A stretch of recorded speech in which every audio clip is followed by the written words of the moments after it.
तो हिंदू राष्ट्र बना के करेंगे क्या? हिंदू राष्ट्र बना करके वैचारिक एकता करेंगे। हिंदू राष्ट्र बना करके हिंदुओं के जातिवाद से होने वाली बेमनस्ता से ऊपर उठाएंगे। हिंदू राष्ट्र बनाकर इस देश में गाय माता को राष्ट्र माता का दर्जा और बूचड़ खाने बंद करवाएंगे।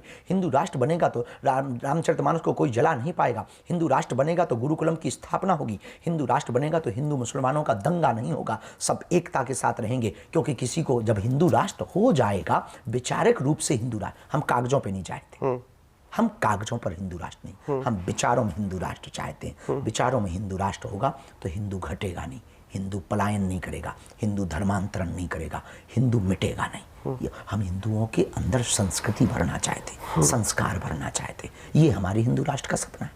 तो अगर हिंदू राष्ट्र महाराज जो बनाना चाह रहे हैं, जो सपना आप देख रहे हैं, ताजमहल को आप तेजो महल बोलेंगे, या फिर आपकी नज़र में ताजमहल क्या है, तेजो महल है?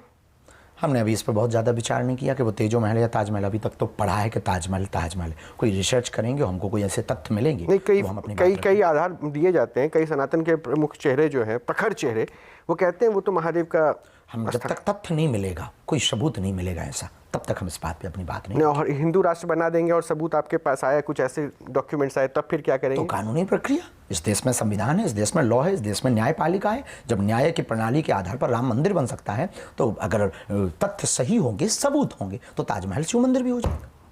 अच्छा बाबा, एक बात बताइए, ये तो ठीक है तथ्य सही कर रहे हैं, लेकिन मुझे लगता है कि आप एक पार्टी विशेष को भी सही करते हैं क्या? क्योंकि ये मेरे शब्द नहीं है, मैं आपको बता दूं, बिहार चुनाव में जब अभी वहाँ पे बातें हो रही है, तो आप दरअसल ये पद यात्रा जो कर रहे हैं, जिसको हिंदू राष्ट्र कह रहे हैं, वो कहते हैं कि इन्फ्लुएंस्ड बाय अ पार्टी है, मतलब एक पार्टी से पूरी तरीके से आधार बनाया हुआ है। 2024 में चुनाव होना था, 2023 में आपने जो है पद यात्रा कर दी आपने मध्य प्रदेश से। पर चुनाव तो मध्य प्रदेश में नहीं थे। लेकिन उससे मैसेज तो आप हिंदू राष्ट्र दे रहे हैं ना, क्योंकि बिहार में तो कास्ट फैक्टर होता है। तो आपका उद्देश्य क्या है, बीजेपी को जिताना? बिल्कुल भी नहीं, क्योंकि हम यदि बिहार में ये पदयात्रा करते तो प्रभावशाली होती। हम ये पदयात्रा कर रहे हैं दिल्ली से वृंदावन, जानबूझकर। तो इसमें कोई बिहार का लोग शामिल नहीं होगा क्या? आएंगे, वो उनके विचार, पूरे देश के लोग सम्मिलित होंगे। लेकिन भैया चुनाव की डेट है, आज निश्चित हुई, 2 दिन पहले, 3 दिन पहले। हमारी पदयात्रा की घोषणा 6 महीने पहले से। लोगों का पता नहीं कि लोग कहां से जोड़ देते कि हम किसी पार्टी के। हम अभी युगांडा गए थे, अब वहां किस पार्टी को जिताने गए थे।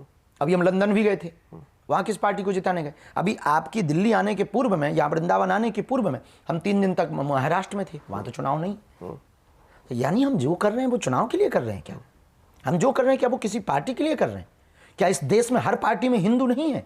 जिस पार्टी में हिंदू है उस पार्टी के हम समर्थक हैं, और उस पार्टी के लिए हम कार्य कर रहे हैं, किसी एक पार्टी के लिए। और कोई एक पार्टी हिंदुओं की मालिकाना हक नहीं जता सकती है, हिंदुओं के ऊपर अपना अधिकार नहीं जता सकती है। देखिए बाबा, यही बात आप जो कह रहे हैं ना, आप हिंदू बता रहे हैं, आप एक समूह बता रहे हैं, समूह एक साथ इकट्ठा होकर। हिंदू मीन्स समूह नहीं, हिंदू एक विचारधारा। अच्छा, अगर ये विचारधारा है तो बिहार के चुनाव में यादव, बिहार के चुनाव में सवर्ण, बिहार के चुनाव में सवर्ण में चाहे वो राजपूत हो, ब्राह्मण हो या दूसरे कास्ट, वो सब में करके पॉलिटिकल पार्टीज बनी हुई है। और आप अगर एक साथ हिंदू बना रहे हैं तो ये शायद एडवांटेज जो है हिंदुओं को एक साथ लाने की जो कर रहे हैं। हम इस देश के बिछड़े पिछड़े पर हमारा आत्मचिंतन है कि ये देश यदि अन्य देशों के मुकाबले में पीछे है तो वो केवल और केवल सबसे बड़ा कारण है कास्टिज्म। जब तक इस देश में राष्ट्रिज्म का भाव नहीं भरेगा, राष्ट्रिज्म ये अच्छा, यस, तब तक भारत भव्य नहीं हो पाएगा, तब तक भारत दिव्य नहीं हो पाएगा। जब तक भाषावाद और क्षेत्रवाद से ऊपर उठकर के भारत के व्यक्ति का व्यक्तित्व नहीं होगा, तब तक भारत भव्य नहीं हो पाएगा, दिव्य नहीं हो पाएगा। हम इस देश में कास्टिज्म नहीं, राष्ट्रिज्म चाहते हैं। हम इस देश में भाषावाद, क्षेत्रवाद नहीं, राष्ट्रवाद चाहते हैं। हम इस देश में जातियां तो चाहते हैं, जातिवाद नहीं चाहते। हम इस देश में अंगड़े और पिछड़े की लड़ाई नहीं चाहते। हम इस देश में ये भी चाहते हैं जातियों के नेता अपनी रोटी सेकते हैं और जातियों में रहने वाले लोग लड़ते और मरते हैं। अंत में उनको उनके मकान के भी, प्रधानमंत्री आवास के भी पैसा नहीं मिलते।